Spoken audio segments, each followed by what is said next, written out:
आइए अफ्रीका के सबसे बड़े और सबसे खतरनाक जीवों की रहस्यमय दुनिया में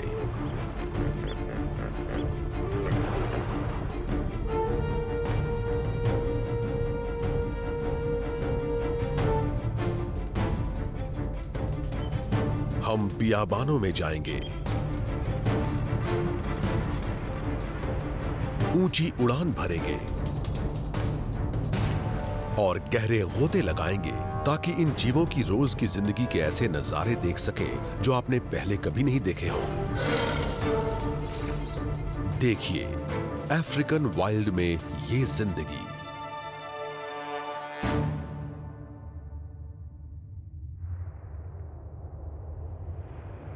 दक्षिण अफ्रीका के पूर्वी बुशवेल्ड इलाकों में ये एक अनछुआ कुदरती इलाका है। विकास से दूर इस जंगली इलाके में पहले लोग आने से बचते थे। मलेरिया फैलाने वाले मच्छर और स्लीपिंग सिकनेस फैलाने वाली चींटी मक्खी जैसे नुकसानदेह जीवों की वजह से लोग काफी समय तक यहां बसने से बचते रहे। इसलिए ये जंगल और यहां का वन्य जीवन लगभग अनछुआ बना रहा।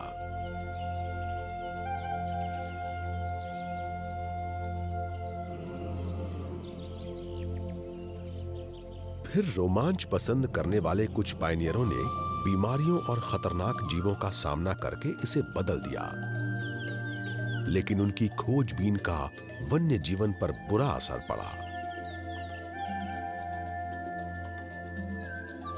लगभग 100 साल पहले शिकारियों को इस जगह का पता चला और कई वर्षों तक ट्रैकर यहां के जंगली जीवों का पता लगाते रहे और शिकारी उन्हें मारते रहे। यहां पाए जाने वाले बड़े जानवरों ने राजकुमारों और राष्ट्रपतियों को आकर्षित किया और वे सब के सब बिग 5 कहलाने वाले इन जीवों को ढूंढकर उनका शिकार करना चाहते थे। शेर, अफ्रीका के जानवरों का राजा।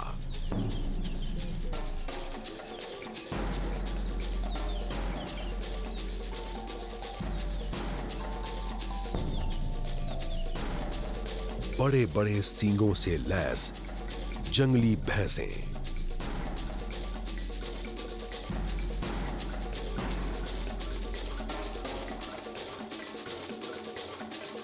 गैंडा जिसके सींग में जादुई ताकत बताई जाती है,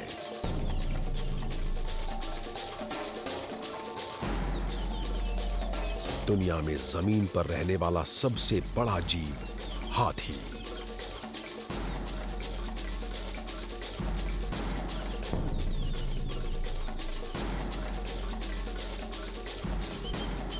और छिपकर रहने वाला चालाक और खूबसूरत तेंदुआ। इन पांचों जीवों को शिकार करने के लिहाज से सबसे खतरनाक माना जाता है। परिंदों और बिग 5 के बहुत ज्यादा शिकार से यहां जीवों की तादाद में भारी गिरावट आई, जिसने भविष्य की समझ रखने वाले कुछ कंजर्वेशनिस्टों को 35 साल पहले एक ऐतिहासिक कदम उठाने की प्रेरणा दी और उन्होंने बचे हुए जीवों की हिफाजत के लिए पहल की।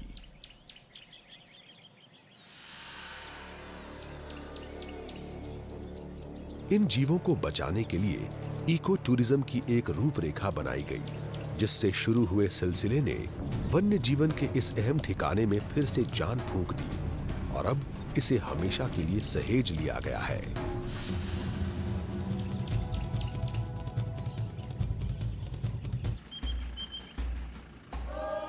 ये इस जंगली इलाके को दोस्तों और परिवार वालों को दिखाने के मकसद से एक निजी कोशिश के तौर पर शुरू हुआ था और उस समय लोग पुरानी लैंड रोवर गाड़ियों में जंगल में घूमते रहते थे। आज ये इलाका साउथ अफ्रीका के सबसे आकर्षक और लोकप्रिय वाइल्ड लाइफ हॉलिडे ठिकानों में से एक बन चुका है।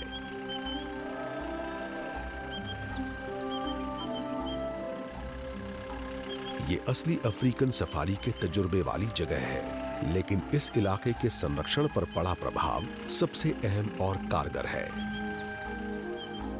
अफ्रीका में सबसे ज्यादा विविधता वाला एक इकोसिस्टम इसी इलाके में है। जिसमें 500 से ज्यादा किस्म के परिंदे देखे गए हैं और 145 तरह के स्तनधारी जीव पाए जाते हैं। यहाँ शिकार बनने वाले और शिकार करने वाले जीवों की भरमार है। शाकाहारी जीवों के भोजन स्रोत के रूप में यहाँ उपलब्ध अनेक तरह की वनस्पतियों में पेड़ों की 330 किस्में शामिल हैं। इससे यहाँ शाकाहारी जीवों की काफी बड़ी तादाद पलती बढ़ती है और वो यहाँ पाए जाने वाले मांसाहारी स्तनधारी, सरीसृपों और उभयचरों का भोजन बनते हैं। डॉर्फ मंगूस जैसे सबसे छोटे मांसाहारी जीव से लेकर दुनिया के सबसे ऊंचे शाकाहारी जीव जिराफ तक सबको यहाँ देखा जा सकता है। यहाँ सफारी पर जाना अफ्रीकी जंगल की कुदरती जिंदगी को महसूस करने का मौका है। यहाँ कुछ अनोखा हो रहा है। ये जिराफ अजीब तरह से पेश आ रहे हैं। ये सभी एक ही दिशा में देख रहे हैं। इनके कान सजग हैं और ये पूरे गौर से सुन रहे हैं। शेर, अफ्रीका के सबसे बड़े विडाल वंशी शिकारी। लेकिन जिराफ कोई आसान शिकार नहीं है। नर जिराफ की ऊंचाई 5.4 मीटर और वजन लगभग 1000 किलो तक हो सकता है। अपनी लंबी टांगों और बड़े बड़े खुरों से ये जोरदार हमला कर सकते हैं, जो किसी शेर के लिए जानलेवा हो सकता है। जिराफ अपने ऊंचे कद का फायदा उठाते हैं। अपने आसपास के इलाके में इस तरह से निगाह रखने की क्षमता जिराफ के लिए शिकारियों के हमलों से बचने का एक और सुरक्षा उपाय है। लेकिन ये शेरनी अकेली है। अपने झुंड की मदद के बिना इससे जिराफों को कोई खतरा नहीं है।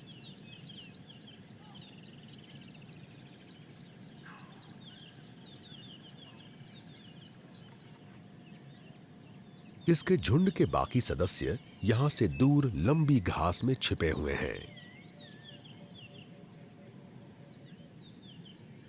ये शेरनी जिराफ में दिलचस्पी दिखा रही है, लेकिन आज इसका झुंड शिकार नहीं कर रहा है। उसकी बजाय उन्होंने गर्मी की इस दोपहर को छांव में बिताने का फैसला किया है। शेर जब लेटे हुए हों तो उन्हें देखना मुश्किल है। उनकी खाल अपने माहौल में अच्छी तरह घुल मिल जाती है। माहौल में इस तरह छिपने की क्षमता से शिकार का पीछा करते समय शेर उनके करीब तक पहुंच जाते हैं।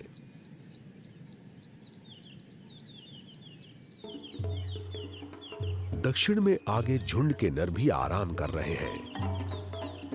गर्मी के दिनों में यहां तापमान बढ़कर 40.5 डिग्री सेल्सियस तक पहुंच जाता है। शेर अक्सर शिकार में शामिल नहीं होते और अक्सर ये शाम की ठंडी हवा में ही थोड़े ज्यादा सक्रिय होते हैं।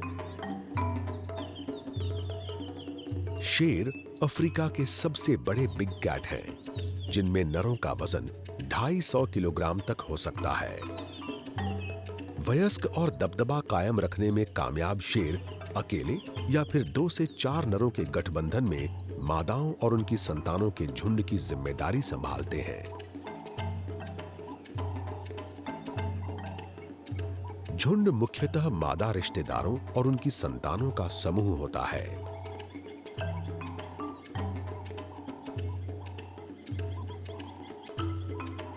शेरनियां पॉलिएस्ट्रस होती हैं, यानी ये साल भर में कई बार प्रजनन के लिए तैयार हो सकती हैं। वैसे तो शेर साल में किसी भी समय मिलन करके संतानें पैदा कर सकते हैं, लेकिन झुंड की मादाएं अक्सर तालमेल के साथ प्रजनन करती हैं। इससे इन्हें एक साथ अपने शावकों को पालने और दूध पिलाने का मौका मिल जाता है। ज्यादातर शिकार शेरनियां ही करती हैं, लेकिन ये अपना काफी वक्त आराम करने में बिताती हैं। ये दिन में लगभग 20 घंटे तक आराम करती रह सकती हैं। शेर अक्सर शाम के बाद ज्यादा सक्रिय रहते हैं। इस समय ये पहले एक दूसरे की साज संवार और मिलने जुलने में थोड़ा वक्त बिताते हैं। झुंड के सदस्य सिर्फ नजदीकी रिश्तेदार ही नहीं होते, बल्कि अपनी संतानों और झुंड की दूसरी मादाओं से इनका बहुत अच्छा रिश्ता भी होता है।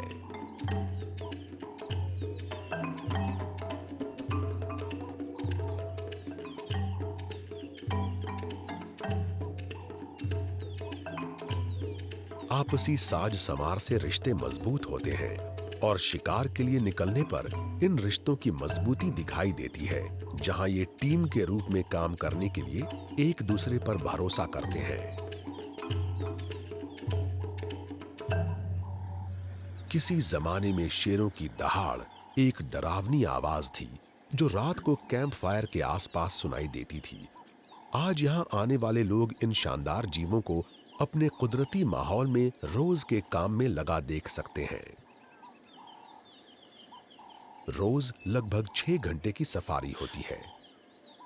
अच्छी तरह ट्रेन्ड गाइड अपने मेहमानों को हर सुबह और फिर दोपहर ढलने पर जंगल में उन जानवरों की तलाश में ले जाते हैं जिन्हें देखने के लिए वो अक्सर काफी दूर से आए होते हैं। गाइड बहुत अच्छी तरह ट्रेन्ड होते हैं और स्थायी रूप से रिजर्व में ही तैनात रहते हैं, इसलिए ये हर जानवर को पहचान कर उसके इलाके की भी जानकारी रखते हैं। इससे गाइडों के लिए उस वक्त जानवरों को ढूंढने की संभावना बढ़ जाती है जब वे मेहमानों को गेम ड्राइव पर ले जाते हैं। शेरों के झुंड के आसपास वक्त बिताने का एहसास सचमुच बेजोड़ होता है और ये लोग अपने साथ अमिट यादें लेकर जाएंगे। शाम ढलते ही शेर रवाना हो गए और धीरे धीरे लॉज की ओर लौट रहे मेहमान शाम की ठहरी हुई ठंडी हवा और अफ्रीका के सूर्यास्त से आसमान में फैले शानदार रंगों का आनंद ले रहे हैं।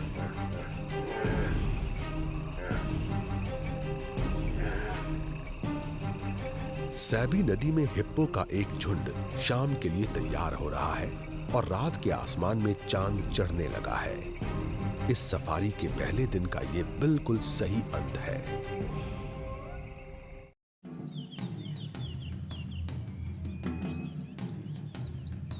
अभी बिल्कुल सुबह का वक्त है। ये कैंप से रवाना होकर जंगल में धीरे धीरे आगे बढ़ने और यहाँ मौजूद बेशुमार जंगली जीवों के निशान ढूंढने के लिए बिल्कुल सही वक्त है।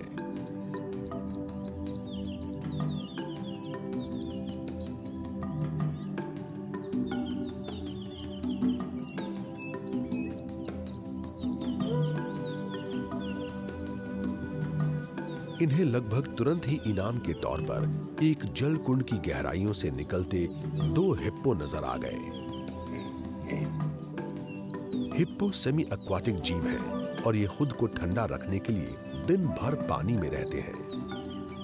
अक्सर सिर्फ इनकी आंखें और इनके नथुने ही पानी के ऊपर नजर आते हैं।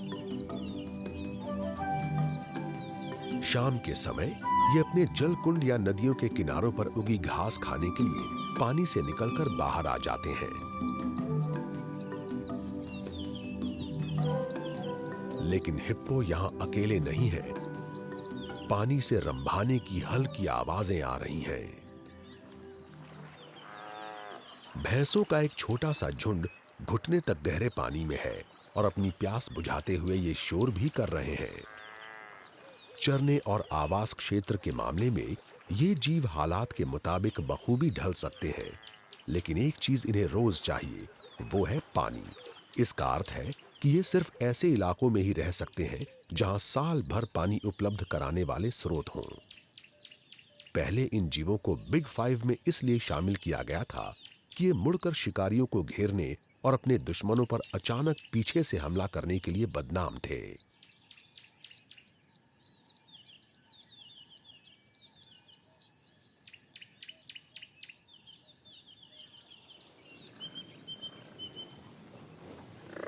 शायद शिकार के सबसे मुश्किल हालात में ये जीव खतरनाक हो सकते हैं, लेकिन अगर इन्हें इनके प्राकृतिक आवास क्षेत्र में आराम से रहने दिया जाए तो ये बहुत शांत जीव साबित होते हैं, जो जंगल में चरने की बढ़िया जगह चुनकर सुकून से अपना पेट भरते हैं और अपना पूरा दिन चरने और पास के जल कुंड या नदी से पानी पीने में बिताते हैं।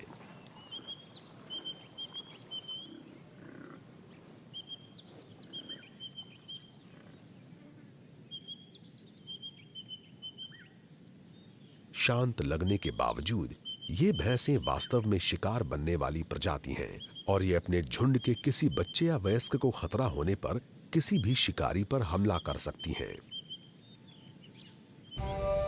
भैंसें झुंड में रहती हैं, लेकिन इनके नर अक्सर बैचलर ग्रुप बना लेते हैं। इसमें समान उम्र वाले नर होते हैं जो मुख्य झुंड के एक छोटे हिस्से के रूप में रहते हैं।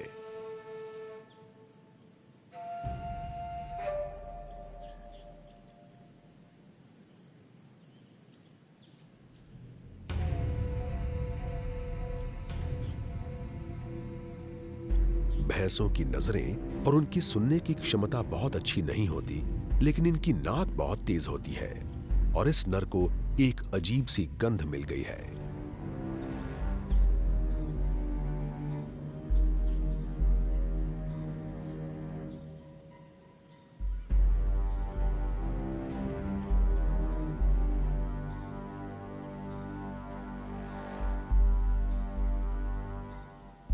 इस गंध से ये जरूरत से ज्यादा सतर्क नहीं है, लेकिन ये अपने हाव भाव से दिखा रहा है कि इसे अनजान जीवों की मौजूदगी की जानकारी है।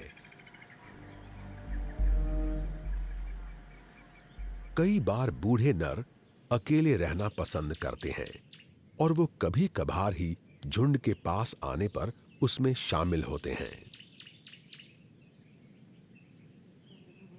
भैंसें अक्सर कीचड़ में नहाने का आनंद लेती रहती हैं। ये कीड़े मकोड़ों को दूर रखने का कारगर तरीका है, जिसके जरिए भैंसें परेशान करने वाली मक्खियों, टिक्स और दूसरे परजीवियों से छुटकारा पाती हैं।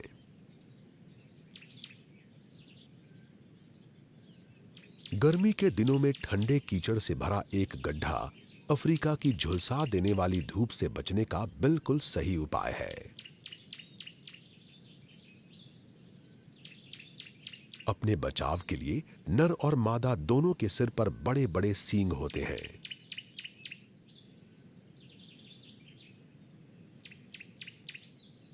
लेकिन नरों को मादाओं से अलग पहचाना जा सकता है। नरों का माथा एक ज्यादा सख्त खोल से ढका रहता है, जो आपसी लड़ाई के समय उनके दिमाग को बचाता है। इस शील्ड को बॉस कहते हैं। ढेर सारे पानी के साथ साथ भैंसों को छांव की भी जरूरत होती है। इन्हें पेट भरने के लिए ढेर सारा चारा चाहिए और ये सवाना क्षेत्र में रहना पसंद करती है, जहां चरने के लिए बढ़िया घास के साथ साथ यहाँ वहां मौजूद पेड़ों से छांव भी मिल जाती है। ये झुंड में रहने वाले जीव हैं और झुंड में इनकी तादाद 1000 तक हो सकती है। इनके झुंड का अपना कोई निश्चित इलाका नहीं होता, लेकिन ये एक निश्चित दायरे में घूमते हैं और शायद ही कभी भैंसों के दूसरे झुंड के इलाके में घुसते हैं। दोपहर के आसपास गर्मी काफी बढ़ गई है और जंगल शांत हो गया है, क्योंकि जीव जंतु अब खाने की तलाश छोड़कर छांव में या कीचड़ के गड्ढों में बैठकर गर्मी के खत्म होने का इंतजार कर रहे हैं। गाइडों के लिए ये अपने मेहमानों को आराम करने के लिए वापस लॉज में ले जाने का संकेत है, ताकि वे दोपहर बाद की सफारी के लिए तैयार हो सकें।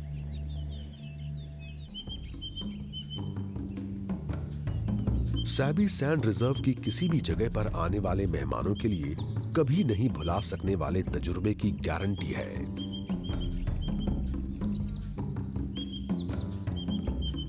रोज की गतिविधियां इस तरह तय की गई हैं कि ज्यादा से ज्यादा जीव जंतु दिख सकें और यहाँ के गाइड अपने आसपास के माहौल को समझने और इस इलाके और यहाँ के जीवों के बारे में मेहमानों को अपनी जबरदस्त जानकारियों से वाकिफ कराने के लिए अच्छी तरह ट्रेंड हैं।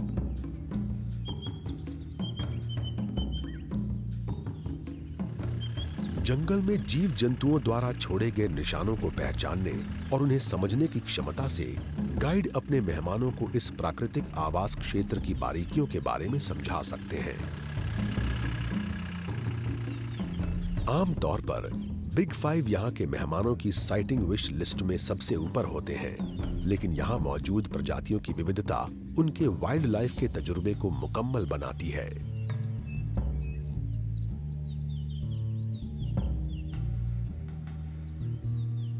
विल्डबीस्ट झुंड में रहने वाले जीव हैं और पूर्वी अफ्रीका में ये बहुत बड़ी तादाद में पाए जाते हैं, लेकिन यहाँ दक्षिण अफ्रीका में ये उससे काफी छोटे झुंडों में रहते हैं।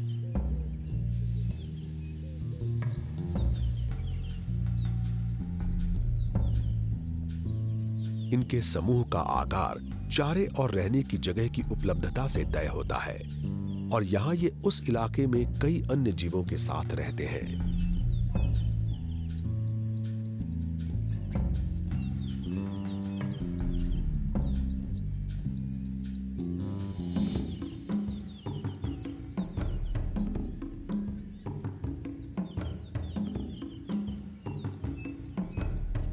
जंगली शूकर सर्वभक्षी होते हैं और घास, कंदमूल और फल कुछ भी खा सकते हैं, लेकिन इन्हें कभी-कभार मुर्दाखोरी करते हुए भी देखा गया है।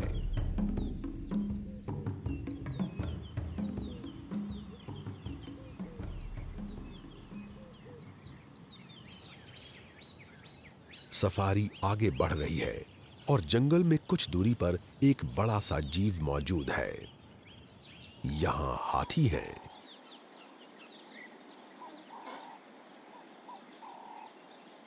ये दुनिया में जमीन पर रहने वाले सबसे बड़े जीव हैं और साइटिंग विश लिस्ट में सबसे ऊपर की जगह इनके लिए सचमुच वाजिब है।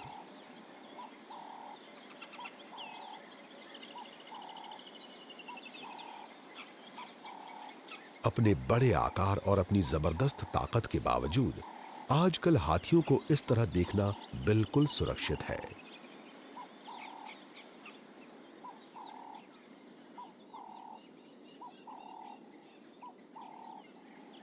हाथी बिग 5 के मशहूर सदस्य हैं।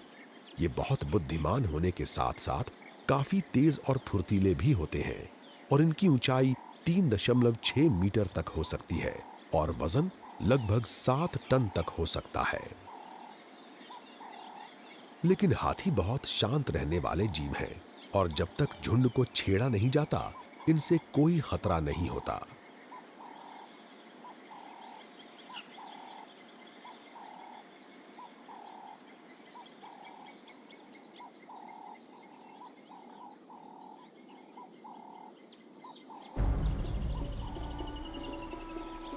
इस तरह के हालात में जब कोई हथनी अपने बच्चे के साथ बहुत करीब मौजूद हो, तो जानवरों के व्यवहार के बारे में गाइड की जानकारी बहुत अहमियत रखती है। हथनी को अगर महसूस हो कि उसके बच्चे को खतरा है, तो वो बहुत तेजी से जानलेवा हमला कर सकती है।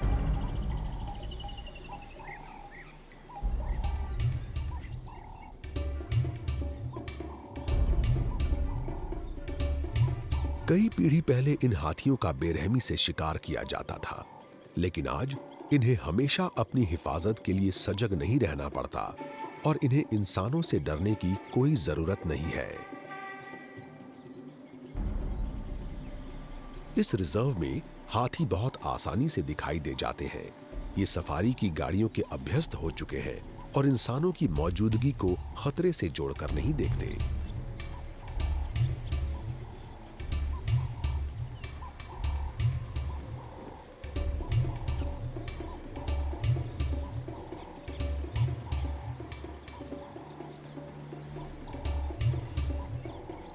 हाथियों को उनके कुदरती माहौल में देखना हमेशा बहुत रोमांचक और कमाल का अनुभव होता है।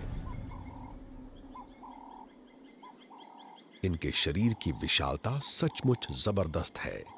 लंबी गठीली सूंड की मदद से ये दिन भर जंगलों में चरते रहते हैं और खाने के लिए बेहतरीन पत्ते और टहनियां चुनते रहते हैं।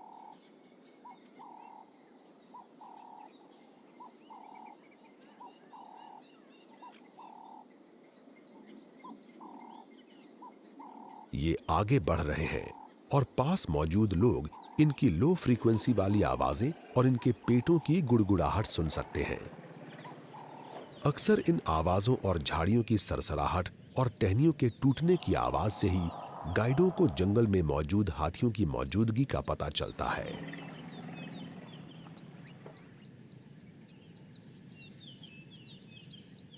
ये जीव इस इलाके में सबसे अहम प्रजाति हैं। यानी ये यहाँ के सक्रिय इकोसिस्टम का एक अहम हिस्सा हैं।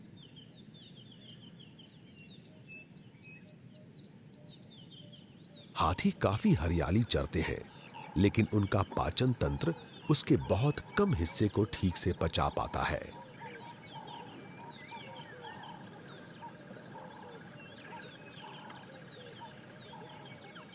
नतीजा ये होता है कि बीज और पेड़ पौधों के दूसरे हिस्से इनके पेट से गुजरकर इनकी लीद के साथ अपनी मूल जगह से काफी दूर पहुंच जाते हैं, जिससे इनकी लीद में खाना ढूंढने वाले कीड़े मकोड़ों और परिंदों का पेट भरता है।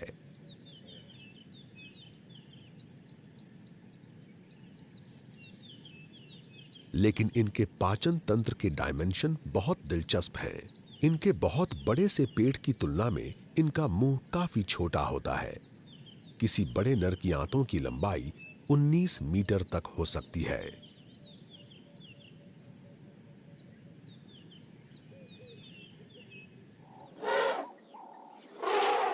कमाल की बात यह है कि अपने इतने बड़े आकार के बावजूद हाथी बहुत फुर्तीले होते हैं और अपने पैरों के नीचे मौजूद मोटी गद्दियों की वजह से ये जंगल में लगभग बिना कोई आवाज किए चल सकते हैं। अपनी इस खासियत और अपने रंग की वजह से इन्हें अपने माहौल में आसानी से छिपने की सहूलियत मिलती है और रात होते ही ये विशाल जीव जंगल में बखूबी घुल मिल जाते हैं।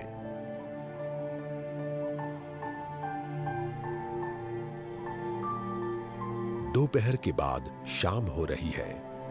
इस अफ्रीकन सफारी का दूसरा दिन बहुत कामयाबी के साथ खत्म हो रहा है। इन शानदार जीवों के साथ वक्त बिताना वाकई एक खास अनुभव है। आज सुबह की गेम ड्राइव उम्मीद से पहले शुरू हो गई है। सफेद गैंडों के समूह को क्रैश भी कहा जाता है और ऐसे ही एक झुंड ने कैंप के ठीक बाहर सड़क की रेत की गर्माहट में रात बिताई है और अभी ये अपना दिन शुरू करने के लिए तैयार नहीं है। एशिया में इलाज के पारंपरिक तरीकों में राइनो यानी गैंडे के सींग की काफी मांग रहती है और कई साल पहले लगभग विलुप्त होने की हालत तक शिकार किए जाने के बावजूद शिकार पर रोक वाले कानून बनने के बाद इन जीवों ने अपनी तादाद फिर से बढ़ा ली है।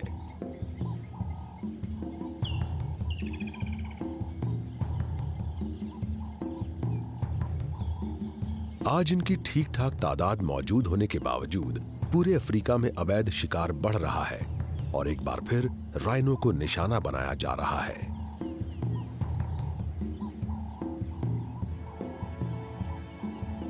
लेकिन यहां ये सुरक्षित और संरक्षित हैं।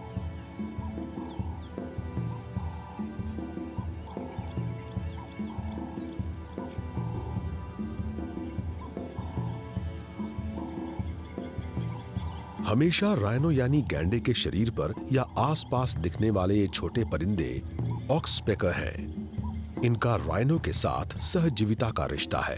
ये उनके शरीर पर से कीड़े मकोड़े खाकर उनकी मदद करते हैं और खतरों से आगाह भी करते हैं। कोई खतरा आसपास हो तो ये परिंदे आवाज लगाकर राइनो को चेतावनी देते हैं।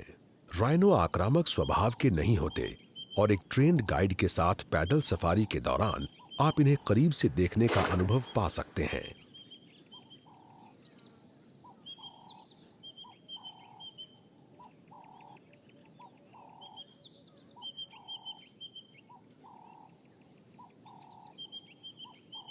ये जानवर बहुत भारी भरकम और बेढंगे लगते हैं और इनकी आंखें भी कमजोर होती हैं, लेकिन इनकी नाक और इनके कान बहुत तेज होते हैं।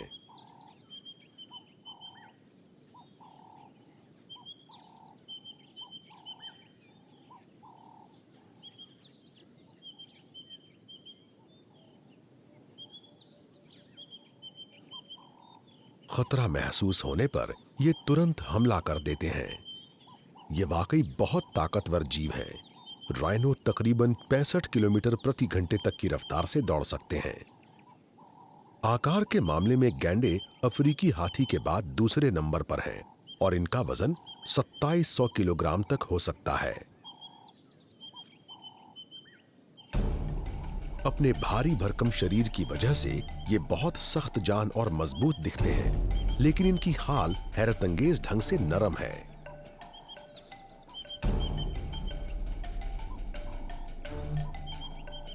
ये धूप और कीड़े मकोड़ों के दंश के प्रति बहुत संवेदनशील होती है, इसलिए सफारी पर आए लोगों को कभी कभार ये ठीक वैसे ही कीचड़ में नजर आ जाते हैं जैसे कल सुबह भैंसें दिखी थीं। गैंडे चरने वाले जीव हैं और इस रिजर्व में मौजूद सवाना और घास के मैदान के मिले जुले इलाके इनके रहने के लिए बिल्कुल सही हैं। ये गैंडे 14 सदस्यों तक वाले झुंडों में रहते हैं, जिनमें ज्यादातर मादाओं के साथ संतानें और कभी कभार निचले दर्जे के नर भी होते हैं।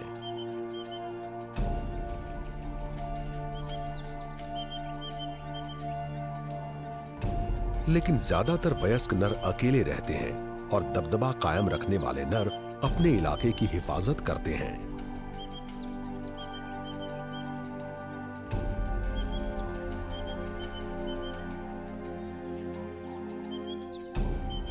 मादा से मिलन के अधिकार और अपने इलाके की हिफाजत के लिए ये नर आपस में लड़ते हैं, लेकिन मादाओं का इलाका एक दूसरे से मिला हुआ होता है और ये उसकी हिफाजत नहीं करती।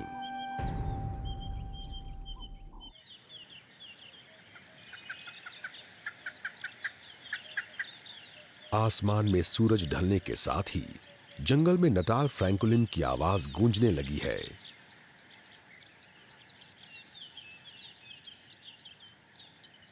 ये एक बार फिर जीवों की तलाश में निकलने के लिए बिल्कुल सही समय है। आज दोपहर बिग 5 के सबसे मुश्किल से नजर आने वाले जीव की एक झलक मिली।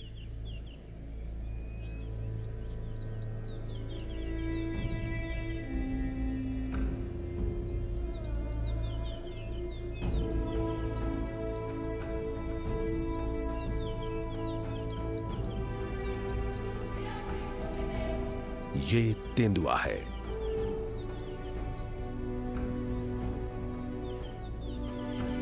ये शर्मीला बिग कैट बचकर निकलने में माहिर है। कई शिकारी इसकी काले रोजेट से सजी खूबसूरत सुनहरी खाल के लिए इसका शिकार करना चाहते हैं।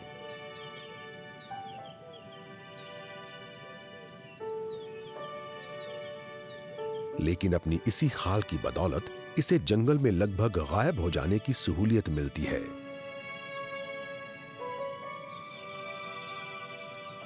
अपने माहौल में अच्छी तरह घुल मिल जाने वाले इस जीव को छिपने की जगह पर देखना बहुत मुश्किल है।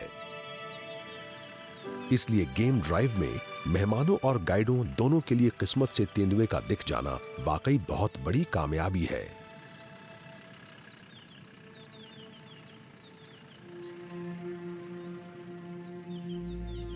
जानकारियों के आधार पर आगे बढ़ना बहुत महत्वपूर्ण है, नहीं तो लंबी घास में किसी तेंदुए को ढूंढना लगभग नामुमकिन होगा।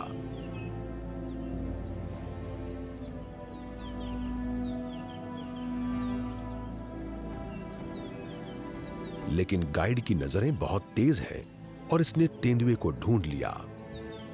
मेहमान इसे देखकर खुश हैं। वे इसे देख रहे हैं और गाइड इस शिकारी के बारे में उन्हें जानकारियां दे रहा है। देखकर लग सकता है कि ये लोग तेंदुए के बहुत करीब हैं, लेकिन इन लोगों को कोई खतरा नहीं है। गाइड को तेंदुए के हाव भाव को समझने की ट्रेनिंग दी गई है। ये ज्यादा करीब जाकर तेंदुए को परेशान नहीं करेगा। इस रिजर्व में तेंदुआ संरक्षित है और इसके पास इंसान की मौजूदगी में खतरा महसूस करने की कोई वजह नहीं है।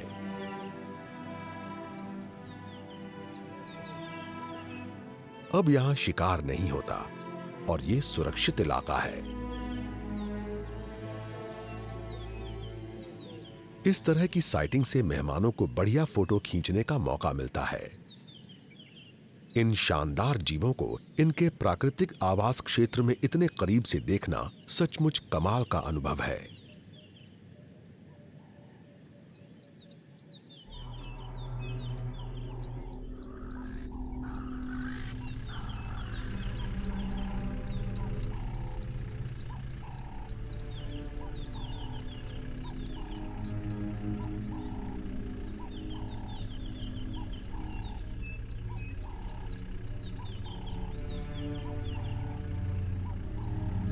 पहले इस इलाके में बहुत छिप कर रहने वाले तेंदुओं को अब गाड़ियों और इंसानों की मौजूदगी की आदत हो गई है और ये रिजर्व अफ्रीका में तेंदुओं को देखने का सबसे अच्छा मौका उपलब्ध कराता है।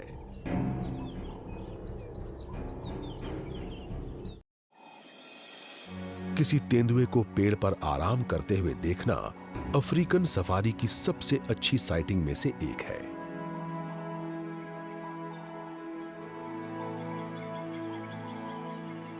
अकेले रहने वाले ये तेंदुए निशाचर होते हैं और पेड़ों पर भी चढ़ सकते हैं। दिन की गर्मी के समय ये ऊंची टहनियों की ठंडी छांव में रहना पसंद करते हैं। इस ऊंचाई से तेंदुए नीचे दूर तक देख सकते हैं, जिससे इन्हें संभावित शिकार पर नजर रखने की सहूलियत मिलती है।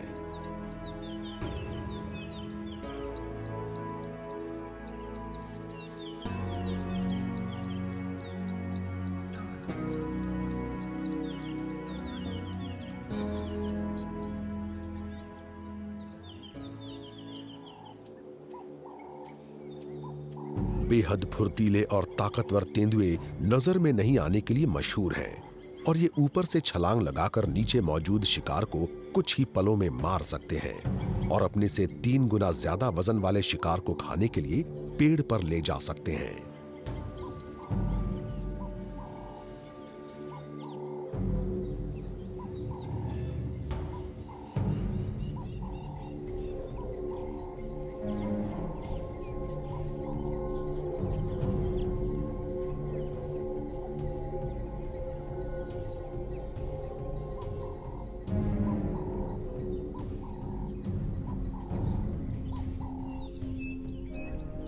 जंगली शूकर की लाश को लेकर चढ़ना किसी पूरी तरह वयस्क तेंदुए के लिए मुश्किल नहीं होगा। ये इनका पसंदीदा शिकार है, लेकिन इन तेज और चालाक जीवों को पकड़ना अक्सर मुश्किल साबित होता है। वयस्क जंगली शूकरों के बाहरी दांत होते हैं और घिर जाने पर ये शिकारियों पर जवाबी हमला भी कर देते हैं।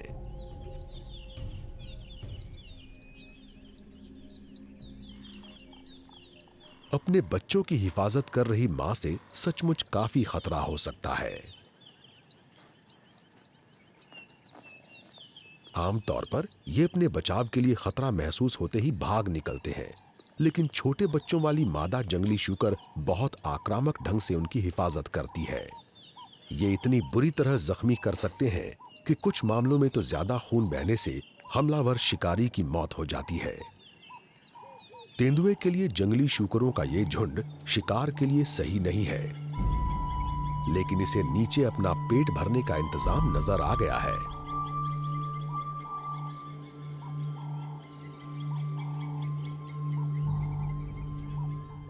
ऊपर छिपे खतरे से बेखबर जंगली शूकरों का ये परिवार धीरे धीरे घास चरते हुए आगे बढ़ रहा है।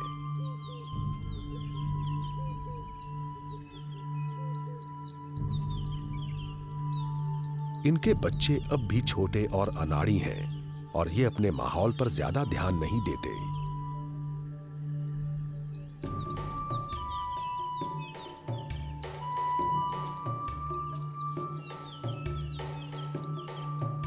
ये सीधे पेड़ के नीचे आ गए हैं और इन्हें पता नहीं है कि इनके ऊपर पक्की मौत मौजूद है। तेंदुए मौके का फायदा उठाने वाले उस्ताद शिकारी हैं और इनकी खुराक में काफी विविधता होती है। हालात के मुताबिक अच्छी तरह ढल जाने वाले ये जीव कई तरह के शिकार पकड़ सकते हैं और अपने लक्ष्य का पता लगाने के लिए अपने तेज कान और कमाल की नजर का इस्तेमाल करते हैं। अगर तेंदुआ आज शिकार करने में कामयाब रहा तो दूसरे शिकारियों और मुर्दाखोरों से बचाने के लिए ये शायद लाश को पेड़ पर ले आएगा।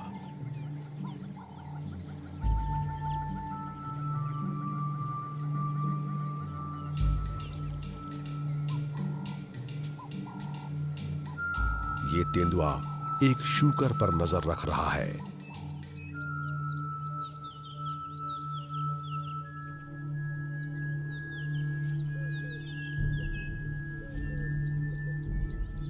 लेकिन आज बहुत गर्मी है और तेंदुए के लिए ये ऐसा मौका नहीं है जिसमें इतना दमखम लगाया जाए और इसने कोशिश करने की बजाय दिन की गर्मी में सोते रहना और रात का इंतजार करने का फैसला किया।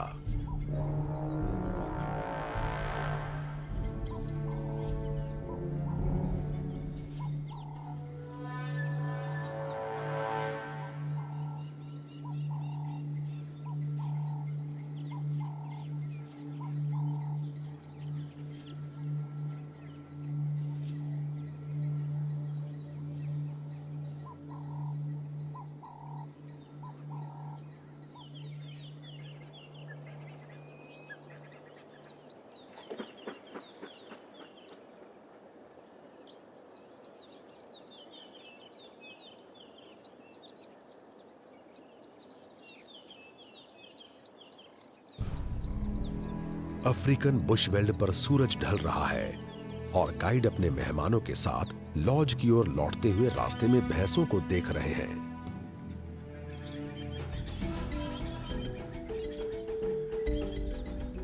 इन उम्रदार नरों ने पूरा दिन कीचड़ में बिताया है और अब ये रात बिताने के लिए कोई सुरक्षित जगह ढूंढने के लिए जा रहे हैं।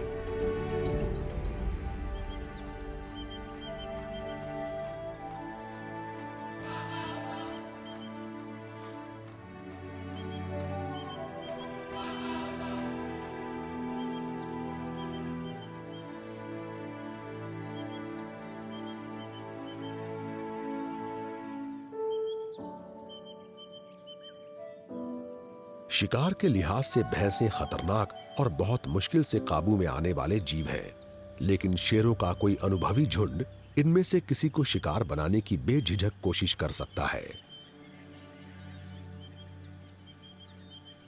भैंस का शिकार करने का अर्थ है ढेर सारे शेरों के लिए पेट भर खाना।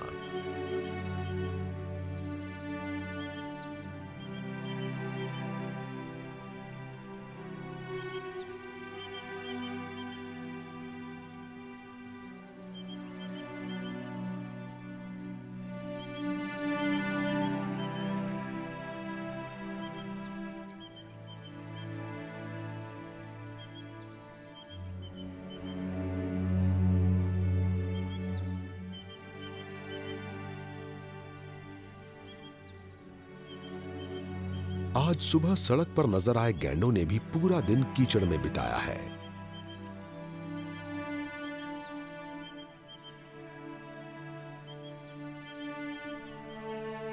गैंडे चरने वाले जीव हैं और ठंडे माहौल में ये दिन और रात के समय कुछ घंटों के अंतर पर चरते रहते हैं।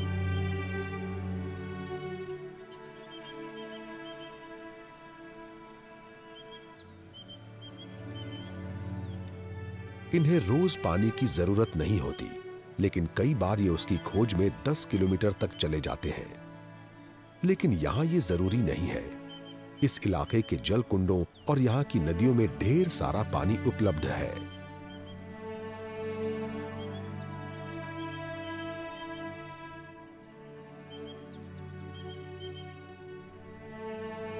शाम ढलती जा रही है और दूर एक उम्रदार हाथी रिज पर जाता हुआ दिख रहा है।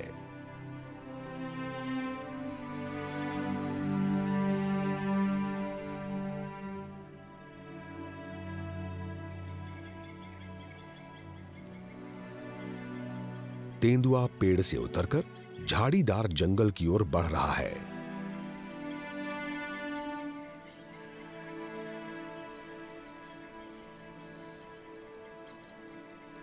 जल्दी ही सूरज डूब जाएगा और ये शिकार करने का वक्त है।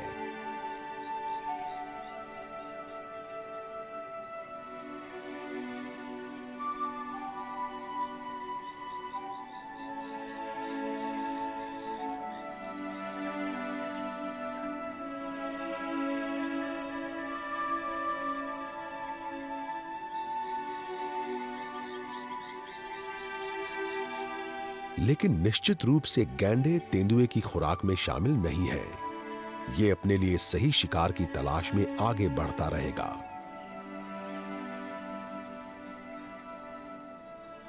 सूरज की अंतिम किरणें अफ्रीका के इस विशाल आसमान में बादलों को छू रही हैं और एक बिल्कुल सही अफ्रीकन सफारी खत्म हो रही है। पुराने जमाने में शायद शिकारी यहाँ कैंप लगाकर अगले दिन के शिकार की योजना बनाते होंगे। लेकिन अब इस रिजर्व में जीव जंतुओं को ये भरोसा दिया जा सकता है कि उनके इलाके में आने वाले लोग सिर्फ सफारी के लिए आए मेहमान होंगे, जो इन जीवों को उनके कुदरती इलाके में देखना चाहते हैं। जब तक लोग आते रहेंगे, इस इलाके और यहाँ के वन्य जीवन के संरक्षण के लिए पैसों का इंतजाम होता रहेगा और ये जीव सुरक्षित रहेंगे।